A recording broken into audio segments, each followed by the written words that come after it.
Party అధ్యక్షులు పవన్ కళ్యాణ్ గారు ఇంత సమయం ఇచ్చి మీ ప్రాంతానికి సందర్శిస్తానని ఇచ్చిన హామీ మేరకు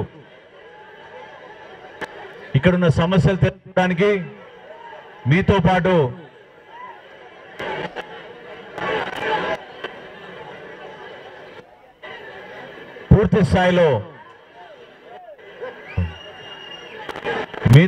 పూర్తి స్థాయిలో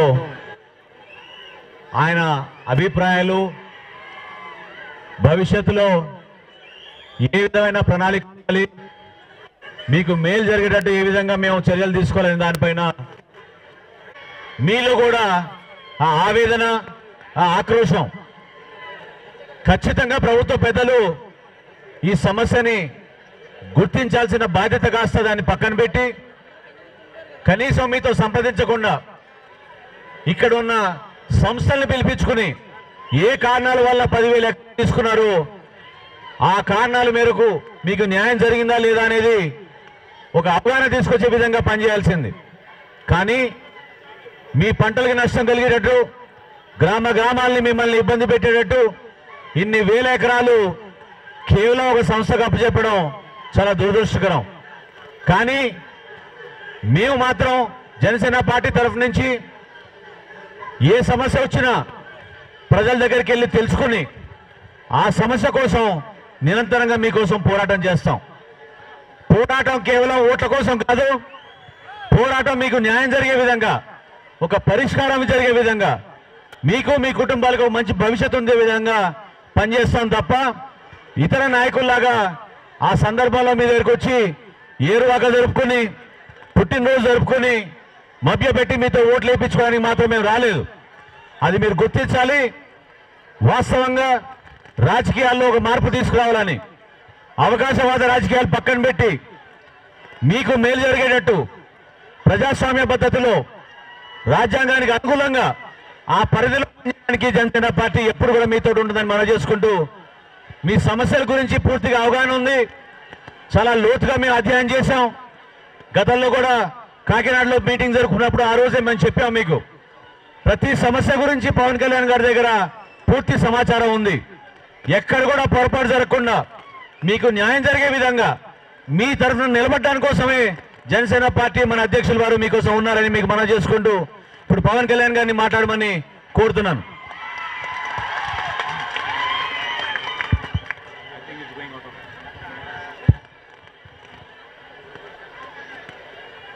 ముఖ్యంగా కాకినాడ సీజన్ సంబంధించి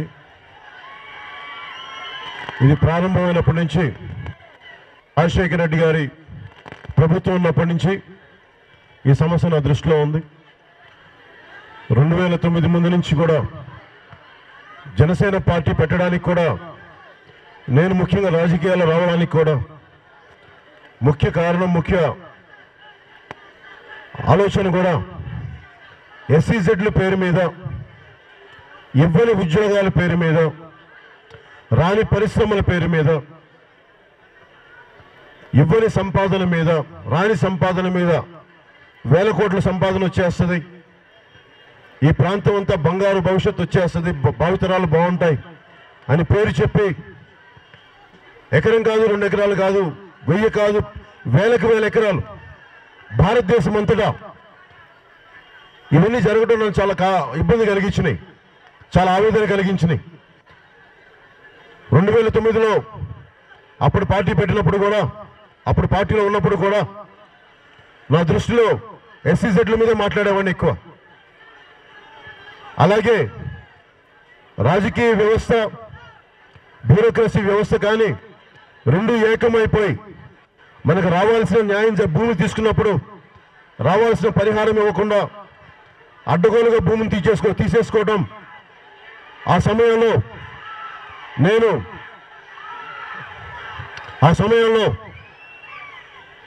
అప్పుడు ముఖ్యమంత్రి రాజశేఖర రెడ్డి గారితో ప్రభుత్వంతో కూడా మేము గొడవ పెట్టుకోవడం జరిగింది. నేను వ్యక్తిగతంగా గొడవ పెట్టుకోవడం జరిగింది నేనున్న ఆ రోజు హోదాలో. కానీ 2014 వచ్చేటప్పటికి ఒక సరికొత్త ప్రభుత్వం, మన రాష్ట్రం విడిపోయింది. ఉమ్మడి రాష్ట్రంలో జరిగిన అన్యాయాలు మళ్ళీ ఇంకోసారి జరగవు. తెలుగుదేశం ప్రభుత్వం అండగా ఉంటుంది. తెలుగుదేశం ప్రభుత్వానికి సపోర్ట్ చేశానంటే 2012లో ముఖ్యమంత్రి గారు పుట్టినరోజు జరుపుకోకుండా కాకినాడ SEZలో ఏరువాకు చేసుకొని మన భూములు మనకు అప్పగిస్తామని చెప్పి చేస్తే ఆయన ఆలోచన నా ఆలోచన దీని ఒకటే విధంగా ఉంది. ఇవన్నీ న్యాయం జరుగుద్ది అని దాంట్లో కూడా తీసుకున్నాను. కానీ ప్రభుత్వం వచ్చాక ఈ రోజున మీ అందరికీ తెలుసు, ఈ రోజున తెలుగుదేశం ప్రభుత్వం అధికారంలో ఉంది అంటే దానికి జనసేన మద్దతు పలికితేనే ఈ రోజున తెలుగుదేశం ప్రభుత్వం అధికారంలో ఉంది. ఇలాంటి పరిస్థితుల్లో మేము కోరుకుంది కూడా మీ అందరికీ తెలుసు. ఒక చిన్నపాటి పార్టీ జెండా మోస్తేనే నాకేం పదవి ఇస్తారు, నాకేం అది ఇస్తారని కోరుకుంటారు. నేను కోరుకుందల్లా ఒక బాధ్యతతో కూడిన ప్రభుత్వాలు రావాలి, అడ్డగోలుగా దోపిడీ లాగాలి. నాకు అంత పెద్ద అనుభవం లేదు, అనుభవం గల వ్యక్తి ఉన్నారు అని చెప్పి నేను ఆయనకు అండగా ఉంటే ఈ రోజుకి కాకినాడ SEZ వారు చెప్పిన ఉద్యోగాలు కానీ వారు చెప్పినంత సంపద కానీ పరిశ్రమలు కానీ రాలేదు. నేను కొత్తగా ఎందుకు అందరిని అడగట్లేదంటే నేను ఇప్పుడు వెళ్ళొస్తా ఉన్నాను. దాదాపు 2.5-3 సంవత్సరాలకి 2 లక్షల ఆదాయం వచ్చే సరుగుడి చెట్లని కాదని, సంవత్సరం పొడవుతో ఆదాయం వచ్చే జీడి మామిడి చెట్లని కాదని కొట్టేసి మళ్ళీ కొట్టేసింది కొత్త చెట్లు వేసుకునే పరిస్థితుల్లో లేకుండా ఈ రోజున అలాగే ఉంచేసి అన్యాయం జరుగుతూ ఉంటే నాకు నిజంగా ఆవేదన ఏముందంటే అందరి గురించి అడుగుతుంది మీ ఉద్దేశం. అందరిలో 2013 భూసేకరణ చట్టం ఎందుకు వచ్చింది అంటే అడ్డగోలుగా రాజకీయ నాయకులు పారిశ్రామికవేత్తలతో కలిసిపోయి అవసరానికి మించిన భూమిని తీసుకొని పరిశ్రమలు రాకుండా వాటిని పెట్టుబడుల రూపంలో ఇంకో చోట తనఖాలు పెట్టుకొని మన భూముల మీద వాళ్ళు గొప్పవాళ్ళు అవుతున్నారు. ఉదాహరణకి కాకినాడ SEZ మీద ఇందాక మాట్లాడుతున్నప్పుడు ఇందాక ప్రెస్ మీట్లో మాట్లాడాను. ఈ KV రావు గారు అనే వ్యక్తి ఒక ప్రైవేట్ వ్యక్తి ఇన్ని వేల ఎకరాలు ప్రభుత్వం అండదండలతో తీసేసుకొని దానిని ఈ రోజు ఇంకొక పరిశ్రమకి వారికి దానదత్తం చేసి మన కష్టాన్ని మన శ్రమని KV రావు అనే వ్యక్తి దానదత్తం చేసేశారు. ఈ రోజు ఆయన అమెరికాలో కూర్చొని ద్రాక్ష తోటల్లో మన తోటలు నాశనం చేసి మన మీద డబ్బులు సంపాదించి వీళ్ళెళ్ళి అక్కడ అమెరికాలో ద్రాక్ష తోటలు కొనుక్కొని వాళ్ళు కులుకుతా ఉన్నారు, వాళ్ళు సుఖంగా ఉన్నారు. మనల్ని పట్టించుకునే వాళ్ళు లేడు. మరి ఏరువాకని చేసిన ముఖ్యమంత్రి గారు వాళ్ళ గురించి మాట్లాడు.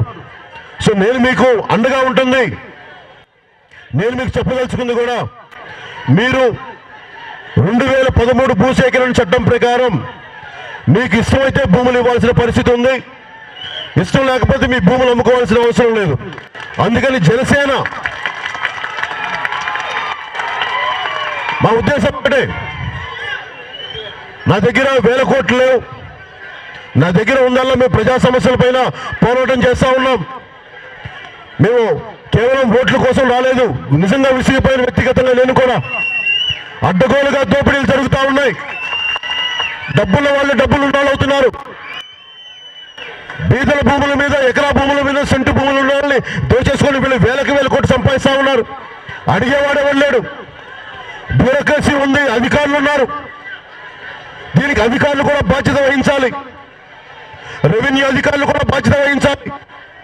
చట్టాలను తుంగలో తొక్కి రాజకీయ నాయకులు అడ్డగోలుగా దోపిడీ చేస్తూ ఉంటే ఒక్క అధికారి కూడా దీని మీద చెల్లించకపోతే మీరు కూడా తప్పు చేసిన వాళ్ళు అవుతారు. రాజశేఖర రెడ్డి గారి హయాంలో చేసిన ప్రతి IAS అధికారి అడ్డగోలుగా చేసిన వాళ్ళు ఈ రోజున జైల్లో ఉన్నారు, కేసులో ఉన్నాయి. మర్చిపోగలందరూ ఈ రోజున తెలుగుదేశం ప్రభుత్వానికి అధికారులు అండగా ఉండొద్దు. చట్టాలను అతిక్రమిస్తే ముఖ్యమంత్రి గారికి చెప్పండి. పంచాయతీ ప్రెసిడెంట్ పోటీ చేయని వ్యక్తి కూడా పంచాయతీ మంత్రిగా ఉన్న లోకేష్ గారికి చెప్పండి, అడ్డగోలుగా దోపిడీలు చేయొద్దని చెప్పండి. ఉద్యమాలు, విప్లవాలు ఊరికి రావు. అన్యాయం అంబరానికి అంటిన తర్వాత కడుపు మంటతోనే ఉద్యమాలు వస్తాయి. ఈ రోజున నేను వచ్చి ఇందాక మాట్లాడుతున్నప్పుడన్నా మేము ఆయుధాలు తీసుకొని వస్తామంటే ఆయుధాలతో పని అవ్వదు. ప్రజాస్వామ్య వ్యవస్థ ఉంది. ఆయుధాలతో నిజంగా పని అవ్వద్దంటే చేయడానికి ముందుకెళ్ళచ్చు, కానీ ఆయుధాలతో పని అవ్వదు. ఇది రాజ్యాంగ పరంగా చట్టపరంగానే రాజకీయ పోరాటం చేస్తేనే మనకి న్యాయం జరుగుద్ది. నేను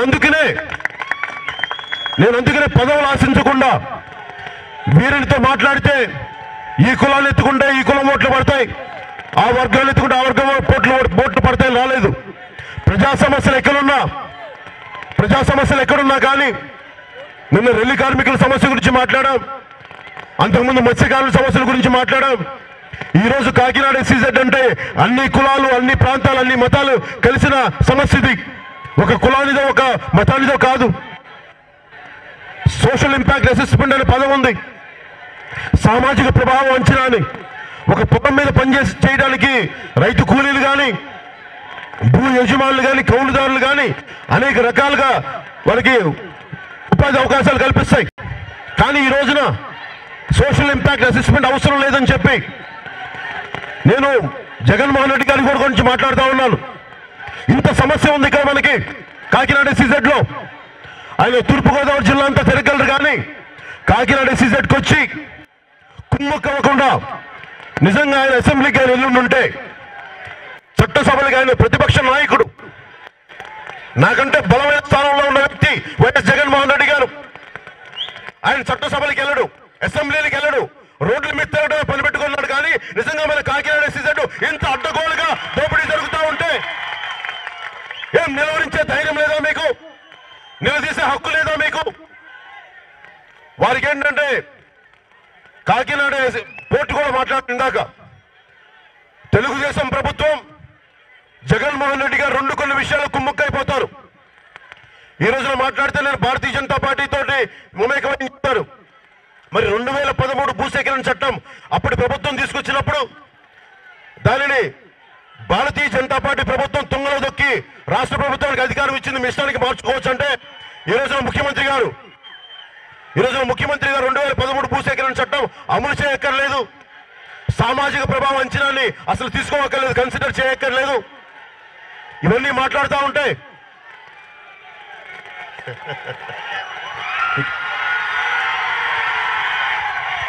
దయచేసి కూర్చోండి. నాకు అర్థమైంది మీ బాధ. నేను మీకు ఇది ఒకసారి మాట్లాడతాను మధ్యలో.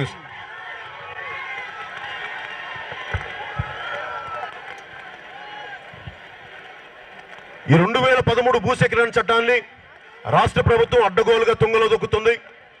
ఆల్రెడీ ఇప్పుడు మనకున్న భూములంట డబ్బులు వాళ్ళు ఇచ్చిన డబ్బులు తీసుకోవాలి, లేకపోతే మేము భూములు తీసేసుకుంటామని. నేను ఒకటి మటుకు మీకు హామీ ఇస్తున్నాను. జనసేన పార్టీ తరపు నుంచి మీ భూములు మీరు ఇష్టమైతే అమ్ముకోవాలి, మీకు ఇష్టం లేనప్పుడు మీరు అమ్ముకోవాల్సిన అవసరం లేదు. దానికి హామీగా మీకు జనసేన పార్టీ ఉంటుంది. అలాగే మీరు చాలా మంది ఇచ్చేసామని చెప్తా ఉన్నారు. ఒకవేళ మీరు ఇష్టపడి ఇచ్చిండుంటే దాంట్లో పరిశ్రమలు వస్తుంటే మాకేం ఇబ్బంది లేదు. కాకపోతే నేను కోరుకునేది కూడా ముఖ్యమంత్రి గారి నుంచి ఎవరికైతే అమ్మారో ఈ భూములు దానదత్తం చేశారో ఆ ఓనర్స్ని పిలిపించండి, వారిని రైతులను కలవమని చెప్పండి. రాష్ట్ర ప్రభుత్వం ఒక కమిటీని వేయండి. ఎంతమంది రైతులకు ఇబ్బందులు ఉన్నాయి, ఎంతమంది ప్రజలు ఇబ్బంది పడుతున్నారు, ఇష్టం ఉన్న వాళ్ళకి భూములు ఇస్తారు, ఇష్టం లేని వాళ్ళు భూములు ఇవ్వరు. ఇవన్నీ ఆలోచించి ప్రభుత్వం ఒక కమిటీ వేయాలని నిర్ణయించుకుంటాం. ఒకవేళ తెలుగుదేశం ప్రభుత్వం చేయలేని పక్షంలో నేను జనసేన పార్టీ తరపున మీకు నేను హామీ ఇస్తున్నాను. 2013 భూసేకరణ చట్టాన్ని మీకోసం ఖచ్చితంగా మేము అమలు చేసి తీరుతాం. దీంట్లో భాగం ఏంటంటే ఒకటి సామాజిక ప్రభావం అంచనా, అంటే ఎవరైతే నష్టపోతారో వారికి అండగా ఉండేలాగా. అలాగే భూములు మీరు ఇష్టమై అమ్ముకుంటే మీరు అమ్ముకోండి, కానీ మీకు అమ్ముకోవడం ఇష్టం లేకపోతే మటుకు మిమ్మల్ని ఎవరు బెదిరించి లాక్కోవాల్సిన పరిస్థితులు నేను జనసేన పార్టీ ప్రభుత్వం నుంచి నేను ఎవరిని ముందుకెళ్ళనివ్వకుండా మీకు హామీ ఉంటున్నాను. అలాగే ఇంతమంది యువతకు ఉపాధి అవకాశాలు కావాలంటే, పరిశ్రమలు రావాలి అంటే ఖచ్చితంగా భూమి కావాలి. కానీ ఆ భూమి ఎంత కావాలనేదే చాలా కష్టమైన ఆలోచన. ఇదే మనకి ఇజ్రాయెల్ దేశంలో 400 కిలోమీటర్ల పొడవు, 400 మీటర్ల పైజిల్లుకు వెడల్పున్న ఒక ఇజ్రాయెల్ దేశం ప్రపంచంలోనే అత్యంత శక్తివంతమైన దేశం. అంటే ఎంత భూమి ఉందని కాదు, ఉన్న కొద్ది భూమిలో ఎంత పరిణితితో కూడిన అభివృద్ధి సాధించామనేది ముఖ్యం. కానీ మన దేశ దౌర్భాగ్యం ఏంటంటే భూముల్ని దోచుకునే పద్ధతి ఎక్కువైపోయింది. దీని పారిశ్రామికవేత్తలు అత్యాశ ఉంటే ప్రభుత్వాలు నియంత్రించాలి, ప్రభుత్వ అధికారులు నియంత్రించాలి, చట్టాలను అమలు చేయాలి. ఈ రోజున జనసేన పార్టీకి ఏ మూలకెళ్ళినా కానీ ఎందుకు ఇంత బలమైన ప్రజాదరణ ఉందంటే, నేను ఓట్లు ఆశించి రాజకీయం చేయట్లేదు, మార్పును ఆశించి నేను రాజకీయం చేస్తున్నాను. మీకు న్యాయం జరగటానికి ఆశించి నేను పోరాటం చేస్తున్నాను. నేను నటుణ్ణి, నాకు డబ్బులు అవసరం లేదు, అవినీతి డబ్బు అవసరం లేదు. మీరు ప్రేమతో మీరు ఇచ్చిన, మీ గుండెలు ఇచ్చిన స్థానం నాకు విలువైన స్థానం. నాకు అది నిజంగా రాజకీయాల్లో మార్పు రావాలని వచ్చాను, బాధ్యతతో కూడిన రాజకీయాలు చేయాలని వచ్చాను. చాలా బాధ, చాలా అవినీతి హెచ్చు మీరిపోయింది. ఈ రోజున చంద్రబాబు గారు ఒకవైపు నరేంద్ర మోడీ గారితో కుమ్మక్కై ఉన్నారు. ఈ రోజున భూసేకరణ చట్టం ప్రకారం చూస్తే అంటే స్టేట్ గవర్నమెంట్ వాళ్ళకి అనుమతి ఇచ్చింది. నేను గుజరాత్లో చేశాను, భూసేకరణ చట్టాన్ని ఇలా నిర్వీర్యం చేశాను. అలా ఆంధ్రప్రదేశ్లో మీరు కూడా నిర్వీర్యం చేసుకోవచ్చు అనుమతిస్తే, మరి ఈరోజు స్పెషల్ కేటగిరీ కేసులో ఎదిరిస్తారు. భూసేకరణ చట్టంలో మటుకు వాళ్ళిద్దరూ కలిపి నరేంద్ర మోడీ గారు కానీ, చంద్రబాబు గారు కానీ, తెలుగుదేశం పార్టీ కానీ, భారతీయ జనతా పార్టీ ప్రభుత్వం కానీ రెండు ఒకటే. అలాగే వీళ్ళు నిలువరించాల్సిన, తప్పులు చేస్తుంటే ప్రతిపక్షం ఉండాల్సింది, ప్రజల మధ్యలోకి వచ్చి చట్టసభలో పోరాటం చేయాలి మీ తరఫున. అవన్నీ వదిలేసి జగన్మోహన్ రెడ్డి గారు ఆయన సభలకు రాలి, ఎందుకంటే మాట్లాడితే మీకు న్యాయం జరగాలి. ఆయన ఎవరెవరితో కుమ్మక్కయ్యారో తెలియదు కానీ మనకి న్యాయం చేయరు జగన్మోహన్ రెడ్డి గారు. ఏదన్నా నిజంగా మనస్ఫూర్తిగా మీకు ఏదైనా పోరాటం చేయాలి, మీరు గెలిపించారో నాకు తెలియదు, కానీ నేనైతే చిత్తశుద్ధిగా, త్రికరణ శుద్ధిగా మీకు న్యాయం జరిగే వరకు నేను పోరాటం చేస్తాను. మీ హక్కులకి భంగం వాటిల్లకుండా మీకు న్యాయం జరిగే నేను పోరాటం చేస్తాను, మీకు అండగా ఉంటానని తెలియజేసుకుంటూ నేను ఒకటే కోరుకుంటా ఉన్నాను, మీ పోరాటం ఆపకండి, కాకపోతే దాన్ని హింసాయుత దారిలోకి తీసుకెళ్ళకండి. ఎందుకంటే మేము చట్టపరంగా మేము ఉన్నాం ఇక్కడ పార్టీగా, చాలా బలమైన ఆశయాలతో వచ్చాం. అంతేగాని మీరు హింసతో వెళ్ళొద్దు, హింసాయుత మార్గాలకు వెళ్ళకండి. అహింసా పద్ధతుల్లో అంటే నేను అడుగుతున్న సివిల్ డిజోబీడియన్స్ పద్ధతుల్లో ప్రజాస్వామ్యానికి భంగం వాటిల్లకుండా మీ నిరసనల్ని తెలియజేసే హక్కు మీకు చాలా బలంగా ఉంది, రాజ్యాంగం కల్పించింది. మీ తరపున మేము కూడా పోరాటం చేస్తాం. నేను మొన్న చూసింటారు మీరు విజయవాడలో ఫార్మర్ సుప్రీంకోర్టు జడ్జి మాజీ న్యాయమూర్తి గారిని పిలిపించి మొత్తం భూసేకరణ చట్టాన్ని అమలు చేయాలి, 2013 భూసేకరణ చట్టాన్ని, వాటికి మీకు న్యాయం చేయాలని చెప్పి నేను పదే మాట్లాడుతూ ఉన్నాను. చాలా పెద్దవాళ్ళని తీసుకొస్తాను, న్యాయమూర్తులను తీసుకొస్తాను. మిమ్మల్ని అడ్డగోలుగా ఎవరు దోపిడీ చేస్తే కూడా మీకు జనసేన కాపు కాస్తుంది, మిమ్మల్ని ఒక రక్షణ కవచంలో ఉంటుంది. మీకు ఒకసారి ఏదైనా మీకు పరిశ్రమలు కావాలని మీ అందరూ కోరుకుంటే ఆ కన్సర్న్ పారిశ్రామికవేత్తలను పిలిపించి మీరు ఒకసారి మాట్లాడండి, ఇలాగ వచ్చారు రచ్చబండి మీటింగ్ ఒకటి పెడదాం. ఆ పారిశ్రామికవేత్తలతో మాట్లాడండి, మీ బాధలు చెప్పండి, మనకి ఏం నష్టం వాటిల్తుందని చెప్పండి. వాటన్నిటిలో మనం న్యాయపరంగా మనం మాట్లాడదాం. ఎందుకంటే కూర్చొని గొడవలు పెడితే పనులు అవ్వవు మనకి. అందుకని మీకు ఇష్టం ఉన్నప్పుడే భూమి ఇవ్వండి, ఇష్టం లేనప్పుడు భూమి ఇవ్వాల్సిన అవసరం లేదు. మీకు అండదండలుగా ఉంటామని తెలియజేసుకుంటూ నాకు ఇంత సమయాన్ని, ఎందుకంటే నేను మీకోసం పోరాటం చేయడం కోసం వచ్చాను. నా పార్టీని ఇది నా కోసం పెట్టలేదు, నా కోసం సినిమాలు చేసుకుని బతికేయచ్చు. నిజంగా నాకు చాలా ఆవేదన ఉంది. అలాగే రాష్ట్ర ప్రభుత్వానికి ముఖ్యమంత్రి గారు తెలియజేస్తా ఉన్నాను, మీరే ఏరువాక చేశారు, మీరే ప్రజలను రెచ్చగొట్టారు. మీరు రెచ్చగొట్టి ఈ రోజున ప్రజలు మీ మద్దతుతో బయటకు వస్తే మళ్ళీ ఈ రోజున పోలీసుల చేత మీరు కేసు పెట్టిస్తా ఉన్నారు. మీరు ఈ ఊసరవల్లి ధోరణి మార్చుకోవాలి. ముఖ్యమంత్రి గారు చెప్తున్నాను మీకు, ద్వంద్వ నాలుగుతోటి 2 నాలుగుల మాటలు మీరు ఆపాలి. మేమే సరదాగా కూర్చోడానికి రాలేదు రాజకీయాల్లోకి. మీరు ప్రతిపక్షంలో ఉన్నప్పుడు ఒక న్యాయం, అధికార పక్షంలో ఉన్నప్పుడు ఇంకొక మాట మాట్లాడితే చూస్తూ చేతులు కట్టు కూర్చోడానికి పవన్ కళ్యాణ్ ఖాళీగా లేడు. చాలా బలమైన పోరాటం చేస్తాడు, మర్చిపోకండి మీరు. అలాగే డీజీపీ గారికి కూడా చెప్తా ఉన్నాం, డీజీపీ గారు కూడా విన్నవించుకుంటా ఉన్నాం. ఈ ఎస్సీజెడ్ మీద ప్రజల మీద చాలా కేసులు పెడతా ఉన్నారు. ఆ కేసులను దయచేసి ఉపసంహరించుకోండి. మర్డర్లు చేసిన, కాల్పులు జరిపిన వ్యక్తులనేమో చట్టాలు వాళ్ళు రక్షిస్తా ఉన్నాయి. భూములు కోల్పోతున్నామని చెప్పి రోడ్ల మీదకి వస్తే వీళ్ళ మీద కేసులు పెడతా ఉన్నారు. మరి ఉద్యమాలు రావా? ఇలా అడ్డగోలుగా చేస్తే నక్సలైట్లు రారా? ఏం మాట్లాడుతున్నారు మీరందరూ? ముఖ్యమంత్రి గారికి కూడా చెప్తున్నాం, అడ్డగోలుగా ఇలాంటి దోపిడీ చేస్తే హింసాయుత ఉద్యమాలు ఎక్కువ అవుతాయి. దయచేసి అధికారులు, ఉన్నతాధికారులు కానీ, బ్యూరోక్రసీ కానీ రాజకీయ వ్యవస్థ కానీ జగన్మోహన్ రెడ్డి గారు కానీ ముఖ్యమంత్రి గారు ఒకసారి ఈ ధోరణిలో ఆలోచించండి. మీరు హింసాయుత మార్గాలని మీ విధి విధానాల ద్వారా ప్రేరేపిస్తూ ఉన్నారు. ఎప్పుడైతే రాజ్యాంగ పరిధిలో మీరు న్యాయం చేయట్లేదో, ప్రజలకి రాజ్యాంగ పరమైన రక్షణ కల్పించట్లేదో, అవి కల్పించినప్పుడు ప్రజలు ఆల్టర్నేట్ ఉద్యమాలు ఎత్తుకుంటారు, ఆల్టర్నేట్ దారులు ఎత్తుకుంటారు. అందుకని ఆ ప్రజాస్వామ్యం విచ్ఛిన్నం కాకుండా జనసేన పార్టీ, మనకి వైసీపీ పార్టీ ఎలా చేస్తో మాకు తెలియదు, మీరు అందరూ చూశారు. తెలుగుదేశం పార్టీ ఎలా మాట మారుస్తో తెలుసు. నేను మొదటి రోజు నుంచి కూడా మీకు ఒకటే చెప్తాను, 2014 నుంచి కూడా ఈ రోజున తెలుగుదేశం పార్టీ ప్రభుత్వాన్ని సపోర్ట్ చేయమని అంటున్నాను, భారతీయ జనతా పార్టీని సపోర్ట్ చేయమంటున్నాను. వీళ్ళు న్యాయం చేయలేని పక్షంలో నేను వీళ్ళ తరపున వచ్చి మీ తరపున వచ్చి పోరాటం చేస్తాను. ఆ రోజు మాట ఇచ్చాను, ఆ మాట ప్రకారం ఈరోజు నేను మీ ముందుకు వచ్చాను. అంతేగాని నేను అలాగేం ఆశలు లేవు. మనకి ప్రజలందరికీ మనందరికీ సుభిక్షమైన పాలన కావాలి, అవినీతి రహిత పాలన కావాలి, మనల్ని బెదిరించే పాలన ఉండకూడదు, మిమ్మల్ని ప్రేమగా చూసుకునే పాలన కావాలి, మీకు అభివృద్ధి జరిగే పాలన కావాలి.